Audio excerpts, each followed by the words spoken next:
కేసులలో ఆ FIR file అయిన దాంట్లో మా పేర్లు ఒక్కటి నా పేరు కావచ్చు, మా అక్క పేరు కావచ్చు, ఎక్కడ కూడా మా పేర్లు లేవు. మేము ఎక్కడ తప్పు చేసినట్టు మీరు ఎక్కడైనా నిరూపించండి. మేము కంపల్సరీగా ఎక్కడైనా రావడానికి సిద్ధంగా ఉన్నాం. బాధితుల పక్షాన మేము నిలబడడానికి సిద్ధంగా ఉన్నాము. కంపల్సరీగా ఇదైతే గట్టిగా చెప్తా. ఆ ఆంజనేయ స్వామి మీద ఒట్టేసి చెప్తున్నా. మా బంజారా కుల దైవమైనటువంటి సేవాలాల్ సాక్షిగా చెప్తున్నా. తుల్జా భవాని మా అమ్మవారు, తుల్జా భవాని అమ్మవారి పైన అమ్మవారి పైన ఒట్టేసి చెప్తున్నా. మాకు ఈ మైక్రో ఫైనాన్స్ స్కామ్కి ఎటువంటి సంబంధం లేదు. దయచేసి గమనించగలరని చెప్పేసి కోరుకుంటున్నా. అండ్ ఇంకో విషయం ఏంటంటే, బండి శివ అనే వ్యక్తి వేరు, శివా చౌహాన్ అనే వ్యక్తి వేరు. శివా చౌహాన్ నేను. ఈ బండి శివ అనే పేరుని తీసుకొచ్చి శివా చౌహాన్ అని చెప్పేసి మొత్తం ఈ ట్రోల్స్ ఎందుకు జరుగుతున్నాయో మాకు అర్థం కావట్లేదు. ప్రతి వీడియో పోయినా మా అక్క ఫోటో పెట్టి ఇది చేస్తున్నారు. ప్రధాన నిందితున్న నేనని చెప్పేసి వచ్చిన ఆరోపణ ఏదైతే ఉందో ఈరోజు మంగ్లీ పైన అటాక్గా మారిపోయింది. దీని వెనకాల ఎవరున్నారు ఏంటి అని చెప్పేసి వాస్తవాలు ముందు అది తెలియాల్సిన విషయం. అది డిపార్ట్మెంట్ ముందు పెడుతుంది. ప్రతి ఒక్కరిని శిక్షించాలి, బాధితులకి న్యాయం జరగాలని చెప్పేసి కోరుకుంటున్నాను.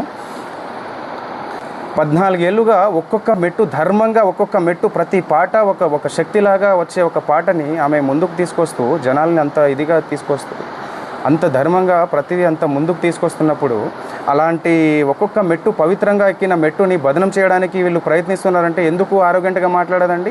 నా ఏ తప్పు లేదు, నా తప్పు లేదని చెప్పేసి ఎందుకు చెప్పకుండా ఉంటుంది? ఆమె సైలెంట్గా ఎందుకు ఉండాలి? మీరు అడిగిన ఏదైతే అవి డబ్బులు ఏవైతే అడిగారో అని చెప్పేసి నాకు ఇట్లా అని చెప్పేసి ఎందుకు? మేము ఏదైనా లీగల్గా వెళ్తున్నాం. ఇంతవరకు రాకుండా ఉండడానికి కారణం కూడా అదే. ఈరోజు మమ్మల్ని బదనం చేయాలన్న ఆ ఉద్దేశంతో మీరు ఇంత కుట్ర పన్నుతున్నారే, మీ వెనకాల ఎవరున్నారు? అవన్నీ జరగాల్సిన రీతిలో జరుగుతుంది. ఇవన్నీ మొత్తం క్లీన్ చీట్ వచ్చిన తర్వాత డిపార్ట్మెంట్ పరంగా మేము ఎలా లీగల్గా ఎవరి మీద చర్యలు తీసుకోవాలనేది కూడా తప్పకుండా తీసుకుంటాం. దీంట్లో ఎవరిని వదిలేదైతే లేదు. సో ఇది. అండ్ మీరు ఏదైనా క్వశ్చన్ వేయాలనుకుంటే కూడా వేయచ్చు, తప్పకుండా నేను సమాధానం ఇస్తారు. ఇది ముందు సో వీళ్ళు మమ్మల్ని ఏప్రిల్లో ఒక పబ్లో అక్కని కలిసి నా నంబర్ తీసుకొని ఇట్లా ప్రోగ్రామ్ ఉంది అన్న, ఇట్లా రావాలి, అక్క రావాలి, ఇట్లా ఉంది, మా దగ్గర డబ్బులు చాలా ఉన్నాయి, సో మేము ఎంత అయినా ఇస్తాము, అక్క మాత్రం కంపల్సరీ రావాలన్న ఉద్దేశంతో పిలిచారు. సరే చూద్దామన్న అన్న ఉద్దేశంతో చెప్పినాను. తర్వాత వెంటనే ఒక 1 మంత్ తర్వాత ఈ మన ఎమ్మెల్యే ప్రోగ్రామ్ జరిగింది. ఆ ఎమ్మెల్యే ప్రోగ్రాంలో వీళ్ళు నా పక్కనే ఉంది మా విలేజ్, అక్కడ మిర్యాలగూడ నుంచి పక్కనే మాకు. సో మీరు రావాల్సిందే అన్న కంపల్సరీగా, డిన్నర్ అరేంజ్ చేసిన నేను, అక్కని తీసుకురా అన్న, అది ఇది అని చెప్పేసి వాళ్ళు రిక్వెస్ట్ చేసి, దాని తర్వాత కూడా అక్కతో అక్క ప్లీజ్ అక్క ఒక్కసారి రాక, నాకు కొంచెం హెల్ప్ఫుల్గా ఉంటుంది అక్క, నువ్వు వస్తే నాకు బిజినెస్ కొంచెం నాకు రన్ అవుతుంది అక్క అన్న ఉద్దేశంతో పిలిచారు. సో సర్లే అని చెప్పేసి ఎలాగో ప్రోగ్రామ్ వీళ్ళు ఇస్తారు కదా అన్న ఉద్దేశంతో మేము దారిలోనే వెళ్తాం. అక్క ఆ దారి నుంచి ఇట్లా ఆ దారిలో వెళ్ళే దారిలోనే మా ఇల్లు ఉంటుంది. సో ఆ ఇల్లు ఏదైతే ఉందో అది కన్స్ట్రక్షన్లో ఉంది కాబట్టి అది వెళ్ళడం జరిగింది. మేము డిన్నర్ అని చెప్పేసి చెప్పిండు కదా అని మా టీంతో వెళ్ళాం. మా టీంతో వెళ్ళి మేము డిన్నర్ చేసాం. అక్కడ అందరు చేసి కింద వచ్చిన తర్వాత అక్క గుర్తుగా ఉంటుంది అన్న ఉద్దేశంతో ఒక ఫోటో దిగిరు వాళ్ళు. తర్వాత మేము కలిసిండేది ఇట్లా ఆఫీస్ పర్పస్ అని చెప్పేసి ఓపెనింగ్ చేసుకోవాలని చెప్పేసి, ఇక్కడ హైదరాబాద్లో కూడా ఒక ఆఫీస్ కావాలి మాకు అని చెప్పేసి చెప్పడంతో, సరే ఫ్లాట్ ఉంది మీరు చూడండి ఒకసారి, మీకు నచ్చితే తీసుకోండి అని చెప్పడం జరిగింది. నేను సో చూసిరు వాళ్ళు, చూసిన తర్వాత నచ్చిందని చెప్పేసి అగ్రిమెంట్ చేసుకున్నాము. అంతా ఓకే, అంతవరకు ట్రాన్స్ఫర్ చేసిరు. దాని తర్వాత అది అప్పటి నుంచి ఏర్పడిన పరిచయం ఇది. ఆ ఉద్దేశంతోనే నేను కూడా వాళ్ళ ఆఫీస్కి వెళ్ళడం జరిగింది. అక్కని పిలిస్తే లేదు అని చెప్పేసి నేను వెళ్ళడం జరిగింది. నేను రాలేను, కావాలంటే తమ్ముని తీసుకెళ్ళాలంటే నేను వెళ్ళిన. సో వెళ్ళిన తర్వాత ఈ ఆఫీస్లో ఎవరెవరైతే ఉన్నారో మనకు తెలియని వాళ్ళంతా. సో మధు అనేటోడు పిలిచిండు కాబట్టి అక్కడ వరకు నేను నార్మల్గా వెళ్ళి ఫోటో దిగేసి వచ్చేసిన. ఆయనే కారు పంపించిండు, ఆయన రిటర్న్ నన్ను డ్రాప్ చేసిండు. నాతో పాటు ఇద్దరు వచ్చిర్రు, ఏవైతే నా మీద ఆరోపణలు చేస్తున్నారో, ఇట్లా డబ్బులు ఇచ్చిన, సమ్ అమౌంట్ ఇచ్చిన, క్యాష్ ఇచ్చిన అని చెప్పేసి, అవన్నీ అవాస్తవాలు. ఏమైనా ఉంటే బయట పెట్టండి, తప్పకుండా నేను దానికి ఎక్స్ప్లెనేషన్ ఇస్తాను. డిపార్ట్మెంట్ ఉంది, చట్టాలు ఉన్నాయి, తప్పకుండా దానికి ఒక ప్రాసెస్ అనేది ఉంటుంది. ఆ ప్రాసెస్లో అనేది వెళ్దామని చెప్పేసి మేము లీగల్గా వెళ్ళాలని ఇంతవరకు ముందుకు రాలేదు.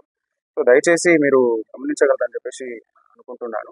దాని తర్వాత ఏదైతే ఫ్లాట్ సేల్కి అని చెప్పేసి వచ్చిన తర్వాత జస్ట్ 2-3 మంత్స్ మాత్రమే వీళ్ళు మన దగ్గర ఉండడం జరిగింది. ఆ 2-3 మంత్స్లో కావాల్సిన ఆ ప్రూఫ్స్ అన్నీ మన దగ్గర ఉన్నాయి. రెంట్ ఉంటా అని చెప్పేసి ఆ కీస్ ఏదైతే ఉందో, రెంట్ ఉంటాం, కావాలంటే రెంట్ డబ్బులు ఇస్తానక్క, కొన్ని మీటింగ్స్ పర్పస్ అని చెప్పేసి మాకు ఉంటుంది, మీటింగ్స్ ఉన్నాయి. ఆ మీటింగ్స్కి కొంతమంది వస్తూ ఉంటారు. సో నాకు కీస్ కావాలని చెప్పేసి కీస్ తీసుకోవడం జరిగింది. రెంట్ కూడా ఆయన నాకు రెంట్ పే చేస్తాను అని చెప్పేసి కూడా చెప్పడం జరిగింది. దానికి సంబంధించి అన్ని మాకు ప్రూఫ్స్ ఉన్నాయి. సో తప్పకుండా మేము మా పైన వెరిఫికేషన్ వచ్చినప్పుడు మేము తప్పకుండా దాన్ని ఎక్స్ప్లెనేషన్ ఇచ్చుకుంటాము. సో ఇంకో విషయం ఏంటంటే వీళ్ళు ఎవరైతే ఉన్నారో హేమాకాంత్ రెడ్డి వాళ్ళు ఎవరైతే నా ప్రమేయం లేకుండా మా ఊరికి వచ్చి నన్ను తీసుకెళ్ళి అదంతా ఫ్యాక్టరీ కావచ్చు, ఆ టెంపుల్కి నేను వెళ్ళే టెంపుల్ దారిలో నేను వెళ్తున్నా కదా, ఎలాగో మేము తీసుకెళ్తామని చెప్పేసి ఫ్యాక్టరీ కోసం వచ్చి ఫ్యాక్టరీని చూపించి నేను టెంపుల్ చూసేసినాము. దాని తర్వాత మైనింగ్ ఏదైతే ఉందో ఆ బేతంచెర్లలో మైనింగ్ కూడా చూపించారు వీళ్ళు. సో దాంతో ఫోటో తీసుకున్నారు వాళ్ళు.